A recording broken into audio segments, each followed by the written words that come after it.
Hello friends, welcome to Wings Ek Udaan. मैं हूं Kapil sir. So guys, आज हम स्टार्ट कर रहे हैं हमारी नेक्स्ट एमसीक्यूज कंप्यूटर के। तो आज का जो हमारा लेक्चर है वो पूरी तरह ईमेल और इंटरनेट बेस्ड रहेगा, यानी कि यहाँ पे आपको सिर्फ उन्हीं के एमसीक्यूज दिखेंगे जो इंटरनेट और ईमेल के हों। चलिए स्टार्ट करते हैं अपना पहला एमसीक्यू। यहाँ पे लिखा हुआ है option dash option helps you to save an unfinished email without sending it. कह रहा है कि अगर आप कोई ईमेल लिख रहे हैं और अगर आप उसको सेंड नहीं करते हैं तो आपके पास कौन सी ऑप्शन होती है कि उसको आप सेव करके रख सकें। तो उसके पास हमारे पास ऑप्शन होती है सेव एज ड्राफ्ट। ठीक है, तो आप क्या कर सकते हैं, उसको सेव एज ड्राफ्ट कर सकते हैं। फिर बाद में जब आप उसमें एडिटिंग करनी है एडिटिंग करिए, या ऐसे ही सेंड करना है तो ऐसे भी सेंड कर सकते हैं। ठीक है, इनबॉक्स में तो आपके जितने भी ईमेल कोई आपको सेंड करता है तो वो तो इनबॉक्स में आते हैं। सेंड आइटम्स में आपको वही ईमेल्स दिखेंगे जो आपने ऑलरेडी सेंड कर दी हैं, और ट्रैश में वो ईमेल्स आएंगे जो आपने डिलीट की हैं। ठीक है, तो save as draft is the right answer. यहां पे वो ईमेल सेव हो जाएंगी जिनको आपने सेंड नहीं किया। ठीक है, चलिए बढ़ते हैं आगे। ईमेल का नेक्स्ट क्वेश्चन है, यहां पे हमें यूज पूछ रहा है वो what is the use of carbon copy. ठीक है, कार्बन कॉपी जो होती है आपकी, हमारे पास तीन ऑप्शंस होते हैं, तीन किस्म के रिसिपिएंट होते हैं। एक होता है आपका टू ऑप्शन में, जब भी आप ईमेल सेंड करते हो तो आप जब भी मैसेज सेंड करते हो तो टू ऑप्शन में आप उसकी ईमेल लिखते हो जिसको आपने ईमेल सेंड करनी है। उसके नीचे बच्चे एक सीसी ऑप्शन होता है और ठीक उसके नीचे एक बीसीसी ऑप्शन भी मिलता है। ठीक है, सीसी यानी कि कार्बन कॉपी और बीसीसी यानी कि ब्लाइंड कार्बन कॉपी। इन दोनों के जो फंक्शन है वो सेम है, बट फिर भी एक माइन्यूटली डिफरेंस है। ठीक है, देखिए आप चाहते हो कि आपने अपने दोस्त को ईमेल सेंड करनी है तो वो आप टू सेक्शन के अंदर उसकी ईमेल रख देंगे। लेकिन अगर आप चाहते हो कि आप बाकी अदर जो आपके फ्रेंड्स हैं उनको भी उसकी एक एक कॉपी चली जाए तो आप उन सब की ईमेल्स को सीसी सेक्शन में रखते हो।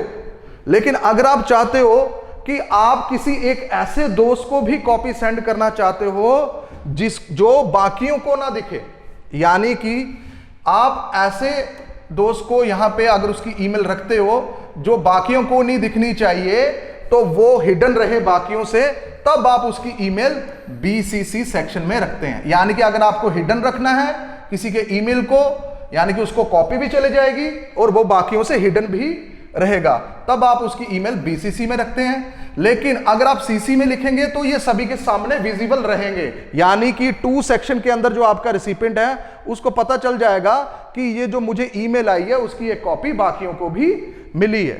तो आपको सीसी का ही यूज बताया what is the use of carbon copy. Recipient are invisible, मैंने बोला कि रिसिपिएंट इनविजिबल सिर्फ बीसीसी के अंदर रह सकते हैं, इसके अंदर नहीं, तो ये तो आंसर नहीं है आपका। Recipients are visible to all other recipient of the message in CCC, बिल्कुल यही आपका राइट आंसर है, क्योंकि सीसी के अंदर बाकी सारे रिसिपिएंट को पता चल जाता है कि किन किन को ये जो कॉपी है ये गई है ईमेल की। ठीक है, इनविजिबल वाला तो हरगिज नहीं हो सकता और नन ऑफ दिस भी नहीं है। ठीक है बच्चों, बढ़ते हैं हमारे नेक्स्ट एमसीक्यू की तरफ। अगला एमसीक्यू है हमारा विच of the following is mandatory for sending an email. ये पूछ रहा है कि हमें इनमें से कौन सा मैंडेटरी है, यानी कि आपको वो फिल करना ही करना है। ठीक है, जैसे कि बॉडी, देखिए अगर आप बॉडी सेक्शन में ईमेल की कुछ ना भी लिखे ना तो खाली ईमेल भी चले जाती है, तो ये तो आपका ऑप्शनल है, तो इसलिए ये आंसर नहीं है। अच्छा, सेंडर मेल आईडी, बच्चे जिसको आपने सेंड करनी है उसकी मेल आईडी तो कंपलसरी है, ये मैंडेटरी है, इसलिए आपका राइट आंसर ये है। अटैचमेंट, यानी कि आप कोई एक्स्ट्रा फाइल अटैच करना चाहते हो नहीं करना चाहते हो तो ये भी ऑप्शनल है। बाकी सब्जेक्ट आप उसका लिखो या ना लिखो तो ये भी ऑप्शनल है। ये तीन आपके ऑप्शनल, और सेंडर ईमेल आईडी तो भाई मैंडेटरी है, ये तो लिखनी ही पड़ती है। बहुत ही इजी ये एमसीक्यू था। बढ़ते हैं आगे। नेक्स्ट एमसीक्यू आपको यह बताता है बच्चे कि dash allow user to send a file with email. कह रहे हैं कि आपको कौन सी फैसिलिटी अलो करती है जो कि आपको ईमेल के साथ साथ फाइल भी सेंड करने में मदद करे। ठीक है, तो इसके लिए बच्चे आपको पता है कि जब भी आप कोई एक्स्ट्रा फाइल भेजते हैं ईमेल के साथ, तो उसके लिए तो भाई आपको अटैचमेंट फीचर का यूज करना पड़ता है। अटैचमेंट ये वही फीचर है जो पेपर क्लिप का आइकन जो बना हुआ होता है ना आपके ईमेल के साइड पे, जिसको आप क्लिक करते हैं और कोई भी फाइल को सिलेक्ट करके उसके साथ ईमेल के साथ अटैच कर देते हैं, ऑडियो, वीडियो, पिक्चर्स, कुछ भी। ठीक है, तो अटैचमेंट वो होता है। ड्राफ्ट में तो आपको पता ही है, जो आपने ईमेल सेंड नहीं की है वो ड्राफ्ट में सेव हो जाएंगी। मैसेंजर तो आपको पता है, कोई भी मैसेंजर होता है, चाहे वो ईमेल है चाहे वो आपका व्हाट्सएप है, सारे मैसेंजर, ये भी ऑप्शन नहीं है। सेंट भी कोई वो नहीं है, तो कौन सा फीचर? अटैचमेंट।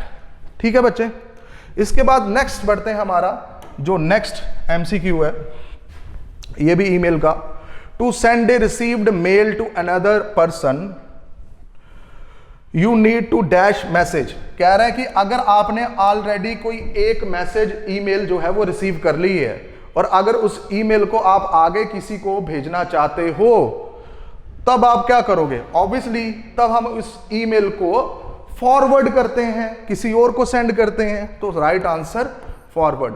रिप्लाई टू में तो भाई आप रिप्लाई तो करोगे नहीं, रिप्लाई ऑल भी नहीं करोगे, क्योंकि आपने रिप्लाई थोड़ी करना है, आप तो फॉरवर्ड करना है। ठीक है, कॉपी भी आप नहीं करोगे, जस्ट एक फॉरवर्ड ऑप्शन आती है, फॉरवर्ड करके उस मैसेज को आप दूसरे आदमी को सेंड कर सकते हैं। ठीक है, तो ये है आपका 5th एमसीक्यू।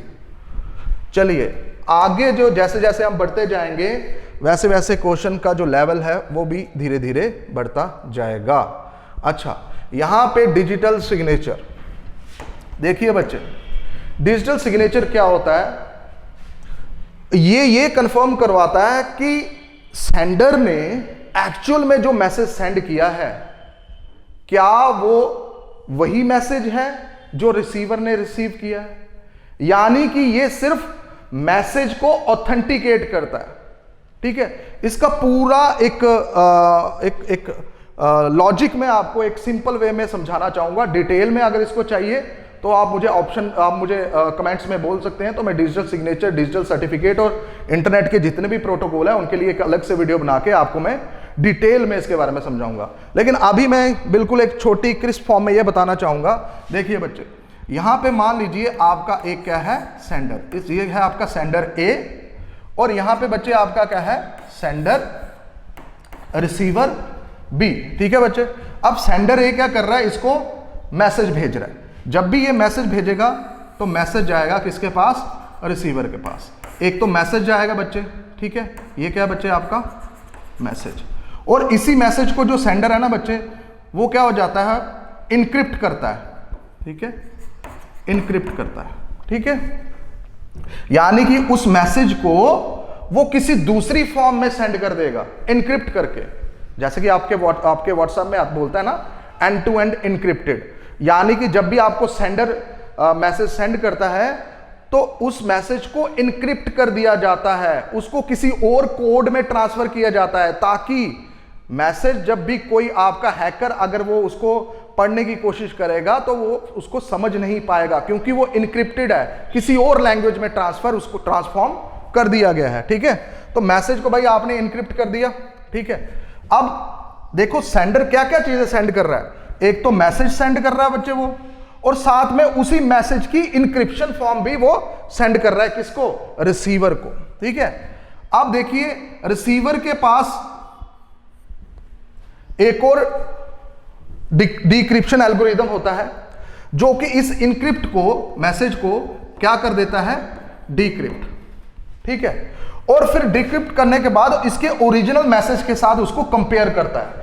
अगर ये दोनों सेम आए तो डैट मीन्स आपने ऑथेंटिकेट कर लिया कि वही मैसेज जो सेंडर ने सेंड किया था वही मैसेज एक्चुअल में रिसीव हुआ है। यानी कि डिजिटल सिग्नेचर क्या होता है कि आपके ओरिजिनल मैसेज को ही इनक्रिप्ट करके सेंड कर दिया जाता है किसको? रिसीवर को, ताकि रिसीवर आपके ओरिजिनल मैसेज को और आपके इनक्रिप्टेड मैसेज को डिक्रिप्ट करके कंपेयर कर सके कि क्या दोनों सेम है। अगर दोनों सेम आए तो दैट मींस ये वही मैसेज रिसीवर ने रिसीव किया है जो सेंडर ने भेजा है, यानी कि ये ऑथेंटिकेट करता है सिर्फ और सिर्फ किसको, जो डेटा या जो मैसेज आपने सेंड किया है।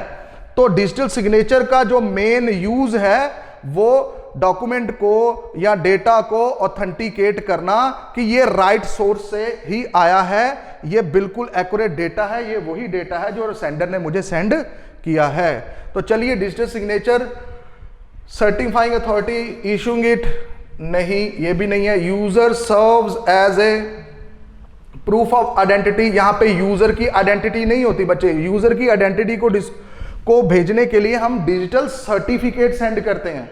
डिजिटल सर्टिफिकेट में ही आपका डिजिटल सिग्नेचर भी आ जाता है, ठीक है। बाद में बात करेंगे इसके ऊपर डिटेल वीडियो, अगर आपको चाहिए तो मैं दे दूंगा। An electronic method of signing an electronic document and ensuring that the original content is unchanged. बच्चे ये वही बात है जो मैंने आपसे बोली कि ये इलेक्ट्रॉनिक मेथड है किसी भी डॉक्यूमेंट को साइन करने का, उसको इनक्रिप्ट करके हम रिसीवर को सेंड करते हैं, फिर वो कंपेयर करते हैं, चेक करता है कि कंटेंट कहीं रास्ते में चेंज तो नहीं हुआ, ठीक है। तो ये ऑथेंटिकेट करता है सिर्फ और सिर्फ किसको, कंटेंट को, सेंडर को नहीं करता। ये सेंडर के लिए डिजिटल सर्टिफिकेट यूज होते हैं उसको आइडेंटिफाई करने के लिए, ठीक है। तो इसका राइट आंसर है 3, ठीक है बच्चे। चलिए बढ़ते हैं हम नेक्स्ट एमसीक्यू की तरफ। नेक्स्ट एमसीक्यू है स्टैंडर्ड इंटरनेट प्रोटोकॉल इज। देखिए हमारा जो स्टैंडर्ड इंटरनेट प्रोटोकॉल जो होता है वो हमारा TCP/IP होता है, ठीक है। यही दो डिवाइसेस के बीच में एक कनेक्शन एस्टेब्लिश करता है और डेटा को ट्रांसमिट करता है in the form of packets from source to destination. तो TCP/IP ट्रांसमिशन कंट्रोल प्रोटोकॉल और इंटरनेट प्रोटोकॉल, ये दोनों मिलके काम करते हैं ट्रांसमिशन का, ठीक है। तो ये आपका राइट आंसर, यही आपका स्टैंडर्ड इंटरनेट प्रोटोकॉल है। लेकिन बच्चे साथ में कुछ और ऑप्शन है, जैसे कि UDP। अब ये ऑप्शन में आ ही गया है तो आपको बताना मेरा फर्ज है। चलिए स्टार्ट करते हैं। देखिए UDP क्या होता है, U का मतलब यूजर, D का मतलब डेटा, ठीक है, यूजर डेटाग्राम प्रोटोकॉल, ठीक है, इसको बोलते हैं यूजर डेटाग्राम प्रोटोकॉल, UDP, ठीक है। अब UDP और TCP दोनों के दोनों जो होते हैं, इन दोनों का फंक्शन सेम होता है। लेकिन TCP जो होता है ना बच्चे, जब भी ये डेटा पैकेट्स को सेंड करता है तो ये कंफर्म करता है कि रिसीवर उसको रिसीव कर रहा है या नहीं, ठीक है। यानी कि ये दोनों चीजें करता है, एक एंड से ये डेटा को सेंड करता है, दूसरे एंड पे ये कंफर्म करता है कि हमने डेटा रिसीव कर लिया, ठीक है। UDP जो है ये भी डेटा को ट्रांसमिट करता है, लेकिन ये कंफर्म नहीं करता रिसीवर उसको रिसीव कर रहा है या नहीं, इसको कोई उससे लेना देना नहीं। यानी कि अगर मैं बात बोलूं कि UDP का जो इस्तेमाल होता है बच्चे, वो होता है किसके लिए, लाइव स्ट्रीमिंग के लिए। जब भी आप कोई भी लाइव स्ट्रीमिंग कर रहे हो, लाइव गेम खेल रहे हो, ठीक है, कोई भी लाइव ब्रॉडकास्टिंग कर रहे हो, तो उसमें UDP का इस्तेमाल होता है। और जब आप कोई भी चीज, कोई भी डेटा सेंड कर रहे हो रिसीवर को और रिसीवर उसको पूरा एक्चुअल फॉर्म में रिसीव कर रहा है, तो तब TCP का यूज करते हैं। तो that's the difference between TCP and UDP। दोनों डेटा सेंड कर रहे हैं, लेकिन इसके लिए रिसीवर एंड रिसीव कर रहा है, तो इसके लिए ये इंपॉर्टेंट है। इसके लिए ये इंपॉर्टेंट नहीं है कि रिसीवर उसको रिसीव करे या ना करे, ये अपने एंड से ट्रांसमिट करता जाएगा, ठीक है। उसके बाद आ जाएगा फाइल ट्रांसफर प्रोटोकॉल। देखिए ये जो FT है ना, FTP, ये TCP का ही एक सब प्रोटोकॉल है। जब भी आप फाइल सेंड करते हो from client to the server, from computer to the server, तब FTP का काम आता है, यानी कि फाइल ट्रांसफर प्रोटोकॉल। तो इसका काम सिर्फ फाइल को ट्रांसमिट करना है from source to the destination, ठीक है। उसके बाद www वर्ल्ड वाइड वेब, तो ये तो भाई आपका एक, जितने भी रिसोर्सेज हैं इंटरनेट पे, जितने भी वेबसाइट्स हैं, जितनी भी एप्लीकेशंस हैं, जितने भी डॉक्यूमेंट्स हैं, उन सबको कलेक्टिवली हम कहते हैं वर्ल्ड वाइड वेब, ठीक है। तो इसका राइट आंसर आपका TCP/IP। आगे बढ़ते हैं, आपका MCQ नंबर 8। देखिए web pages are created in which of the following format. कह रहा है कि वेब पेजेस को किस में क्रिएट, किस फॉर्मेट में क्रिएट किया जाता है। देखिए बच्चे, वेब पेज को बनाया जाता है हाइपर टेक्स्ट मार्कअप लैंग्वेज में, ठीक है। तो right answer HTML, hyper text markup language. बाकी बच्चे ये HTTP है, ये तो भाई प्रोटोकॉल होता है एक, किसके लिए? देखिए आपका जो ब्राउजर है उसको हम बोलते हैं क्लाइंट। अब आप जब भी इंटरनेट को एक्सेस करते हैं किसके थ्रू? HTTP के थ्रू, ठीक है। आप क्या करते हैं, ब्राउजर में जब उसका URL टाइप करते हैं कुछ भी www.facebook.com, तब ब्राउजर रिक्वेस्ट किसको भेजता है? सर्वर को। किस सर्वर को? जहां पे आपकी वेबसाइट स्टोर है। तो जो रिक्वेस्ट जाती है ब्राउजर से सर्वर की तरफ, तो वो किसके थ्रू जाती है? HTTP प्रोटोकॉल के थ्रू, ठीक है। और सर्वर उसके बदले में आपको facebook.com का जो पेज है वो सेंड करता है, तो वो किसके थ्रू? HTTP रिस्पॉन्स के थ्रू। यानी कि HTTP का जो काम होता है वो क्लाइंट से सर्वर, यानी कि ब्राउजर से सर्वर, सर्वर से ब्राउजर, ठीक है। चलिए अब आगे बढ़ते हैं। डॉक, तो ये तो डॉक्यूमेंट हो गया। URL आपका जो आपका एड्रेस बार के ऊपर जो भी आप लिखते हो HTTP, इस तरीके से HTTP, ठीक है, :/, ठीक है, www.facebook.com। तो ये पूरा क्या बन जाता है बच्चे? आपका URL, ठीक है। चलिए right answer HTML। Web pages जो होते हैं वो HTML में बनाए जाते हैं। अब आगे बढ़ते हैं। Many email system use dash protocol to send the message from one server to another server. इसके बारे में हमने प्रीवियस वीडियो में भी, ये MCQ था इसी तरीके का। तो सर्वर से सर्वर सेंड करने के लिए हमें, ठीक है, जो ईमेल सिस्टम है, ठीक है, वो कौन से प्रोटोकॉल का यूज करते हैं? उसके लिए हमने बोला था SMTP, ठीक है। आपके सिस्टम से सर्वर में सेंड करना हो तो भी SMTP का यूज होगा। आपके सिस्टम, आपके सर्वर से दूसरे सर्वर में ट्रांसमिट करना है तो भी SMTP का यूज होगा, ठीक है। HTTP का यूज अभी मैंने प्रीवियस MCQ में डिस्कस किया कि आपके ब्राउजर से सर्वर को किसी वेब पेज की रिक्वेस्ट भेजनी है तो HTTP का यूज होता है, ठीक है। तो उसके बाद ARP, ये भी बच्चे एक प्रोटोकॉल है। इसकी फुल फॉर्म है एड्रेस रेजोल्यूशन प्रोटोकॉल, ठीक है। एड्रेस रेजोल्यूशन प्रोटोकॉल क्या करता है? ये आपका, देखिए आपके जो जितने भी डिवाइसेस होते हैं इंटरनेट पे, ठीक है, आपके जितने भी डिवाइसेस होते हैं इंटरनेट पे, हर एक का अपना एक एड्रेस होता है, यूनिक एड्रेस। यानी कि वो unique address in the form of IP address भी होता है बच्चे। एक IP एड्रेस होता है आपके डिवाइसेस का, और एक बच्चे MAC एड्रेस होता है, मीडिया एक्सेस कंट्रोल एड्रेस, ठीक है बच्चे। एक IP एड्रेस होता है, एक MAC एड्रेस होता है। IP एड्रेस जो होता है ये आपको ग्लोबली आइडेंटिफाई करता है, और MAC एड्रेस होता है ये आपके डिवाइस का अपना एक फिजिकल एड्रेस होता है जो कभी भी चेंज नहीं होता। IP एड्रेस भी यूनिक होता है, लेकिन बच्चे ये सिर्फ एक ही नेटवर्क के अंदर यूनिक रहेगा। यानी कि अगर आप जियो का नेटवर्क यूज कर रहे हैं तो आपका IP एड्रेस सेम रहेगा। जैसे ही आपका डिवाइस स्विच करता है जियो से एयरटेल की तरफ, तब आपका IP एड्रेस चेंज हो जाएगा, लेकिन MAC एड्रेस कभी भी चेंज नहीं होता। तो बच्चे जब भी डेटा ट्रांसमिट होता है आपके इंटरनेट में या नेटवर्क में, तब देखिए ये जो दोनों एड्रेसेस हैं, इन दोनों का यूज किया जाता है, ठीक है।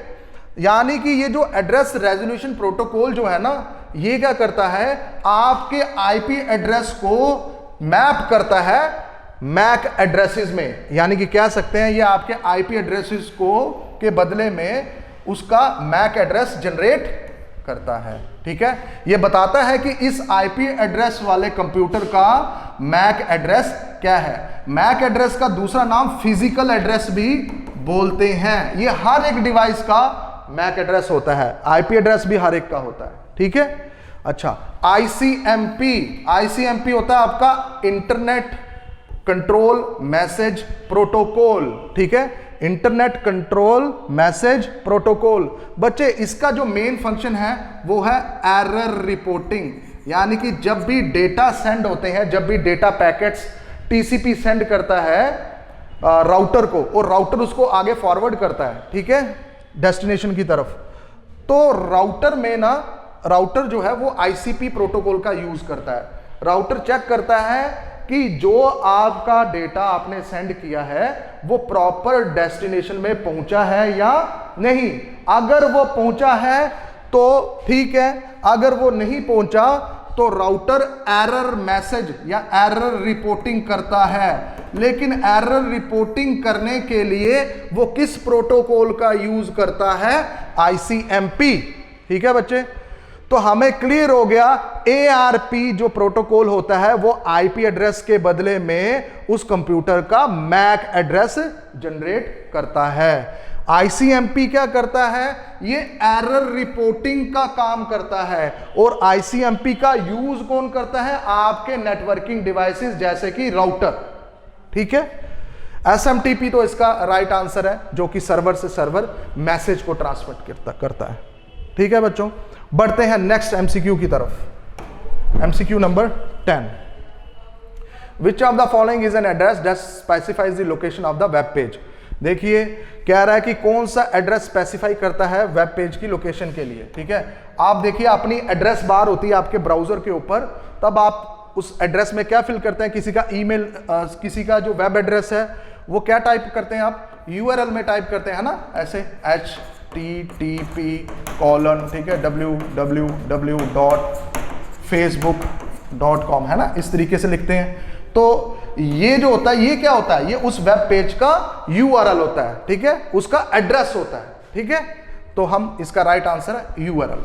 वहीं DNS, domain name server, domain name server क्या करता है? ये आपका जो आईपी एड्रेस है, जो आपका वेब एड्रेस है उसके बदले में ये आईपी एड्रेस जनरेट करता है। ठीक है, डीएनएस, डोमेन नेम सर्वर क्या करता है? ये आपके वेब एड्रेस के बदले में, यानी कि जब आप facebook.com करते हैं तो ये उसके बदले में आईपी एड्रेस बताता है कि ये facebook.com कौन से आईपी एड्रेस वाले सर्वर पे स्टोर है। क्लियर हो गई मेरी बात? तो डीएनएस का ये काम है। ठीक है, HTML तो आपको पता ही है, ये वेब पेजेस क्रिएट करने की लैंग्वेज है, हाइपरटेक्स्ट मार्कअप लैंग्वेज। HTTP का भी मैंने आपको प्रीवियस एमसीक्यूज में इसका भी मैंने वर्किंग समझा दी। ये आपके ब्राउजर से सर्वर और सर्वर से ब्राउजर रिक्वेस्ट और रिस्पॉन्स के काम आता है। बढ़ते हैं अगले एमसीक्यू की तरफ। MCQ number 11, Which of the following is an information space on the internet where the documents and other resources are stored? मैंने अभी बताया था कि www वर्ल्ड वाइड वेब की फुल फॉर्म मैंने बताई थी। उसके साथ मैंने ये भी बताया था कि ये क्या करता है कि जितने भी रिसोर्सेज हैं आपके ऑल ओवर द इंटरनेट, जितनी भी वेबसाइट्स हैं, जितनी भी एप्लीकेशंस हैं, जितनी भी रिसोर्सेज हैं, उन सबको ये डिनोट करता है। यानी कि यही यहाँ पे पूछ रहा है कि कौन सी इंफॉर्मेशन स्पेस है इंटरनेट पे जो जितने भी डॉक्यूमेंट्स हैं या जितनी भी रिसोर्सेज हैं उन सबको डिनोट करता है। तो उसका राइट आंसर क्या है? World wide web. ठीक है, वैसे ही आपका इंटरनेट एक्सप्लोरर, ये तो भाई वेब ब्राउजर है। वेब ब्राउजर तो आपको पता ही है जिसके थ्रू आप इंटरनेट को एक्सेस करते हैं। ठीक है, तो ये भी आंसर नहीं है, ये भी आंसर नहीं है। प्रोटोकॉल तो आपको पता ही है, ये रूल्स होते हैं, ठीक है, जिनके थ्रू एक डिवाइस दूसरे डिवाइस से कम्युनिकेट कर पाता है। ठीक है, तो प्रोटोकॉल भी नहीं है, तो right answer world wide web.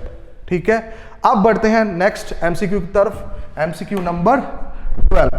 ठीक है बच्चे, यहां पे लिखा हुआ है N IP version 4 address is a dash address which is categorized into a different IP classes। देखिए कह रहे हैं कि यहाँ पे IP वर्जन 4 एड्रेस जो है उसके बारे में पूछा गया है कि वो कितने बिट्स का है। देखिए हमारे पास दो किस्म के IP एड्रेस होते हैं। ठीक है, एक होता है हमारा IP वर्जन 4 और एक होता है हमारा IP वर्जन 6। जो IP वर्जन 4 है ये 32 बिट्स के एड्रेसेस जनरेट करता है और IP वर्जन 6 जो है ये 128 बिट्स के एड्रेसेस जनरेट करता है। तो हमें यही पूछा है कि कितने बिट के एड्रेस जनरेट करता है, तो इसका राइट आंसर है 32 बिट्स। अगर IP वर्जन 4 की जगह पे IP वर्जन 6 होता तो हमारा राइट आंसर होना था 128 बिट्स। ठीक है बच्चों, चलिए आगे बढ़ते हैं। Next MCQ, MCQ number 13। MCQ number 13, which of the following statement is true. बता रहे हैं कि कौन सी स्टेटमेंट ट्रू है। पहला, ए वेब कुकीज, यहां पे वेब कुकी की बात आई। देखिए वेब कुकी क्या होती है, देखिए जब भी आप किसी वेबसाइट को एक्सेस करते हैं ना, चाहे वो फेसबुक है, चाहे वो कोई अमेजोन है, फ्लिपकार्ट है, इस तरीके की जो भी एप्लीकेशन या वेबसाइट को जब आप सर्च करते हैं, तब वेबसाइट क्या करती है, उसके बदले में आपके ब्राउजर पे, क्योंकि ब्राउजर से ही आप इन चीजों को ओपन करते हैं ना, तो आपके ब्राउजर पे एक small piece of data send करते हैं। उस पीस ऑफ डेटा में आपकी लॉगिन डिटेल्स और बाकी अदर डिटेल्स, सर्टेन डिटेल्स भी उसके अंदर होती है, ठीक है। तो फिर ये डिटेल्स हमेशा आपके ब्राउजर में स्टोर रहती हैं, यानी कि जब भी आप किसी वेबसाइट को सर्च करते हैं, वेबसाइट को ओपन करते हैं, तो वेबसाइट लॉगिन करते हैं उसमें, तो वेबसाइट क्या करती है, आपकी जितनी भी डिटेल्स हैं, चाहे वो आपकी यूजर नेम, आपके पासवर्ड्स, उसको इन द फॉर्म ऑफ कुकीज आप ही के ब्राउजर में स्टोर करके रखती हैं। तभी तो आप नेक्स्ट टाइम सेम वेबसाइट में बिना लॉगिन किए फिर से एक्सेस कर पाते हैं ना। बार बार लॉगिन तो नहीं करते ना, उस वेबसाइट में स्टोर रहते ना, तो आपको पता है कि जो आपकी यूजर आईडी, जो पासवर्ड है, वो कहां से मिलते हैं आपके ब्राउजर को, कुकीज से, ठीक है। यानी कि आप हमेशा लॉगिन रहते हैं वेबसाइट में, तो वो जो डिटेल है आपको दूसरी बार उसमें लॉगिन आईडी डिटेल्स भरनी नहीं पड़ी ना, तो वो डिटेल्स कहां पे है, आपके ब्राउजर में स्टोर है। किस फॉर्म में, इन द फॉर्म ऑफ कुकीज। वहीं अगर आप दूसरा ब्राउजर आप सेम फोन में या सेम कंप्यूटर में यूज करोगे, तो दूसरे ब्राउजर में आप सेम उसी वेबसाइट में लॉग्ड इन नहीं रहेंगे। फिर जब आप एक बार लॉगिन करेंगे, फिर आपका सर्वर जो होगा, वो फिर से वेबसाइट जो होगी, वो फिर से कुकीज आपके उस ब्राउजर में भी सेंड कर देंगी। अब आप दूसरे ब्राउजर में भी लॉग्ड इन रहेंगे। तो यानी कि ये स्मॉल पीस ऑफ डेटा होता है जो कि आपकी वेबसाइट सेंड करती है आपके ब्राउजर को। तो यहां पे राइट आंसर है, a web cookies a small piece of data sent from the user. नहीं, ये भी नहीं है। A web cookies a small piece of data sent from a website and stored in the user's web browser while user is browsing a website. तो right answer इसका A है, ठीक है बच्चों। चलिए बढ़ते हैं नेक्स्ट एमसीक्यू की तरफ। MCQ number 14, in computing dash is a network security system that monitors and controls the incoming and outgoing network traffic based on predetermined security rules। क्या रहा है कि नेटवर्क सिक्योरिटी के लिए इनमें से कौन सी ऐसी फैसिलिटी है जो आप यूज करते हैं, ठीक है, जो कि इनकमिंग और आउटगोइंग डेटा को दोनों को फिल्टर करता है। देखिए स्पाईवेयर तो हरगिज नहीं हो सकता, क्योंकि ये तो भाई मलेशियस सॉफ्टवेयर है, ये तो मालवेयर है जो कि आपकी ज़रूरी डिटेल्स आपके फ़ोन के अंदर, आपके डिवाइस के अंदर जितनी भी सेंसिटिव डेटा है उसको थर्ड पार्टी को प्रोवाइड करवा सकता है। तो ये तो ऑप्शन हो ही नहीं सकती, ये तो कुछ सिक्योरिटी फीचर होगा नहीं, उल्टा ये तो आपकी सिक्योरिटी के लिए खतरा है, तो ये तो ऑप्शन नहीं है। कुकी के बारे में अभी हमने बात की, तो वो तो स्मॉल पीस ऑफ डेटा है जो कि आपकी वेबसाइट आप ही के ब्राउजर में सेंड करती है, स्टोर रहता है, फिर वो ये भी ऑप्शन नहीं है, ठीक है। स्पैम होता है बच्चे एक साथ, जब कोई ईमेल आपको सेंड करते हैं एडवर्टाइजमेंट के लिए, तो वो कहलाती हैं क्या, स्पैमिंग, तो ये भी नहीं है। फायरवॉल, देखिए फायरवॉल बहुत ही अच्छा फीचर है जो कि आपके जितने भी इनकमिंग डेटा है उसको फिल्टर करेगी और जो भी आउटगोइंग डेटा है उसको भी फिल्टर करेगी। तो फिल्ट्रेशन के लिए हम इनकमिंग और आउटगोइंग नेटवर्क ट्रैफिक के लिए फायरवॉल का इस्तेमाल करते हैं। तो यही आपका राइट आंसर है, ठीक है बच्चे। बढ़ते हैं अब आगे। Which of the following device is use to connect the similar LAN with same protocols. कह रहा है कि कौन सा डिवाइस जो है वो यूज किया जाता है सेम किस्म की लैन को कनेक्ट करने के लिए। बच्चे लैन को जो है ना कनेक्ट करना है तो उसके लिए सिर्फ दो डिवाइसेस का जरूरत होती है। एक होता है बच्चे आपका गेटवे, एक होता है बच्चे आपका ब्रिजेस। दोनों का यूज किया जाता है दो लैंस को कनेक्ट करने के लिए। लेकिन गेटवेज जो होती है ना, ये डिफरेंट प्रोटोकॉल्स की लैंस को कनेक्ट करता है, ठीक है। ये कौन सी डिफरेंट अलग अलग प्रोटोकॉल को फॉलो करने वाली लैन है, उनको कनेक्ट करने के लिए गेटवे का। अगर सिमिलर प्रोटोकॉल वाली लैंस है, ठीक है, तो उसके लिए हमारा ब्रिजेस। तो हमें यह क्वेश्चन पूछा हुआ है कि किसका सिमिलर लैन को, जिसका सेम प्रोटोकॉल है, उसको कनेक्ट किसके थ्रू किया जाएगा, तो ब्रिजेस। क्लियर हो गया। राउटर का इस्तेमाल होता है बच्चे जितने भी आपके लैन के साथ कनेक्टेड है। देखिए इन सभी को मैं इस तरीके से बता सकता हूं। देखिए आपके लैन, आपकी बिल्डिंग है, बिल्डिंग के अंदर बच्चे आपके क्या हैं, बिल्डिंग के अंदर बहुत सारे कंप्यूटर्स हैं और उनको आपने एक साथ जोड़ना है, ठीक है। एक बिल्डिंग के अंदर कंप्यूटर जब जुड़ते हैं तो वो क्या बनाते हैं, लैन बनाते हैं ना। तो उनको जोड़ने के लिए एक पोर्ट की जरूरत होती है और उस पोर्ट का नाम है स्विच, ठीक है। स्विच के साथ आपका कंप्यूटर 1, कंप्यूटर 2, कंप्यूटर 3, इस तरीके से नंबर ऑफ कंप्यूटर आप स्विच के साथ क्या कर सकते हैं, अटैच कर सकते हैं, ठीक है। तो यानी कि ये सारे के तीनों कंप्यूटर एक बिल्डिंग के अंदर एक स्विच के साथ बना दी, जोड़ दिए, तो ये क्या बना रही है, हमारी लैन, ठीक है। अब देखिए यहां पे, अब देखिए यहां पे क्या करना है आपको, इसको अब आपने जोड़ना है किसके साथ, इंटरनेट के साथ। तो इंटरनेट के साथ जोड़ने के लिए आपको क्या करना पड़ेगा, इंटरनेट के साथ जोड़ने के लिए आपके जितने भी कंप्यूटर हैं इनको फर्दर राउटर के साथ कनेक्ट करना पड़ेगा।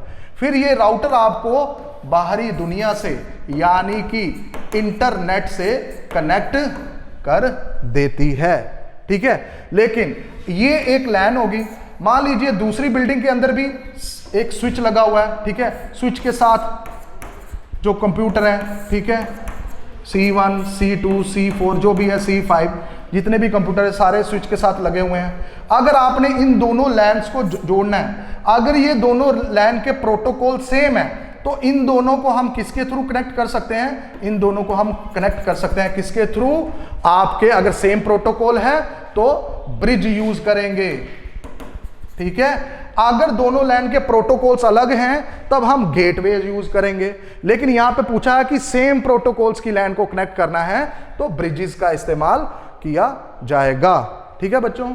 चलिए बढ़ते हैं नेक्स्ट एमसीक्यू की तरफ।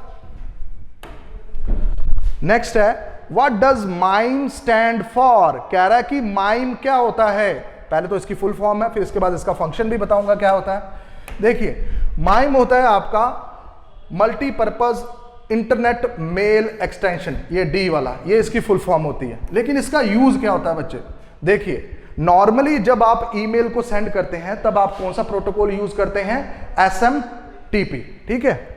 लेकिन ये जो माइम होता है ना, ये SMTP की एक्सटेंशन है।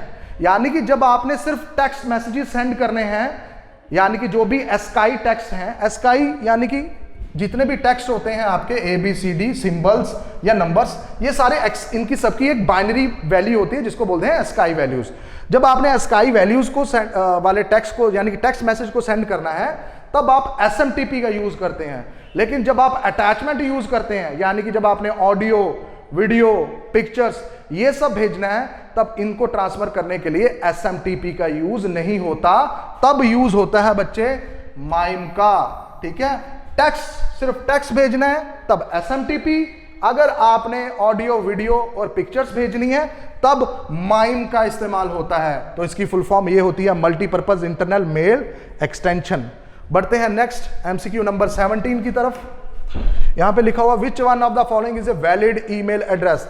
बहुत ही सिंपल है बच्चे, यहां पे वैलिड ईमेल एड्रेस में आपने देखा होगा कोई भी ईमेल एड्रेस, एक जगह पे यूजर नेम होता है, फिर @ होता है और बाद में डोमेन नेम होता है, ठीक है। तो यहां पे तो सिर्फ डोमेन नेम है तो यह आंसर नहीं है। यहां पे यूजर नेम है, @ भी है, लेकिन डोमेन नेम पूरा कंप्लीट नहीं है। और यहां पे भी भाई नाम है और डोमेन नेम गायब है पूरा, तो ये तीनों ऑप्शन नहीं होगी, ये कंप्लीट ऑप्शन है, यही आपका राइट आंसर है, ऑप्शन ए, ठीक है। उसके बाद आ जाते हैं नेक्स्ट एमसीक्यू नंबर 18। देखिए IANA, यानी कि बच्चों आपने बार बार सुना है ये जो IP एड्रेस है इंटरनेट में, ये कौन अलॉट करता है। देखिए IP एड्रेस हो गया या डोमेन नेम, जो आपकी वेबसाइट के जो नाम है वो नाम कौन प्रोवाइड करता है, IP एड्रेस कौन प्रोवाइड करता है। इन दोनों को प्रोवाइड करने वाली एक ही ऑर्गेनाइजेशन है, वो है आपकी IANA, ठीक है। इसका फुल फॉर्म है इंटरनेट असाइंड नंबर अथॉरिटी, ठीक है, ये ए ऑप्शन, ठीक है। ये क्या करती है, IP एड्रेसेस को अलॉट करती है। बेसिकली आपके जो IP एड्रेसेस होते हैं वो आपकी जो लोकल कंपनी है, इंटरनेट सर्विस प्रोवाइडर, वही देते हैं। लेकिन आपकी कंपनियों को आगे कौन देता है, उनको IANA ही प्रोवाइड करता है, ठीक है। आपकी वेबसाइट के जो नाम होते हैं, जैसे कि हमारी वेबसाइट का नाम है www.wingzig.com, जो भी है, तो ये नाम कौन अलॉट करता है? ये आपके IANA ही अलॉट करते हैं। इन्होंने ही ऑथराइज्ड किया होता है कुछ कंपनियों को, जो कि आपको डोमेन नेम प्रोवाइड करते हैं। ठीक है, आगे बढ़ते हैं नेक्स्ट एमसीक्यू की तरफ, एमसीक्यू नंबर 19। ठीक है, यहां पे ये पूछ रहा है network with in A building और कैंपस। देखिए, एक बिल्डिंग के अंदर जो नेटवर्क बनाते हैं उसको बोलते हैं लोकल एरिया नेटवर्क। तो सिंपल आंसर है। ठीक है, अगर एक पूरी सिटी के आपको कंप्यूटर्स को जोड़ना है तब बन जाएगा man, metropolitan area network, sorry हाँ बिल्कुल मेट्रोपॉलिटन एरिया नेटवर्क। जब आपको पूरी कंट्री या पूरे जितने भी कंट्रीज हैं, मल्टीपल कंट्रीज को कनेक्ट करना है, तब वो बन जाता है वाइड एरिया नेटवर्क। अभी रिसेंटली JKSSB में क्वेश्चन आया था कि internet is a form of, तो ऑप्शन लिखे हुए थे लैन, वैन, मैन, तो राइट आंसर क्या है उसका? वाइड एरिया नेटवर्क, यानी कि वैन। ठीक है, लास्ट एमसीक्यू है आपका, Which of these protocol is used to log in into a remote computer? कह रहे हैं कि कौन से प्रोटोकॉल्स का यूज किया जाता है लॉग इन करने के लिए रिमोट कंप्यूटर पे।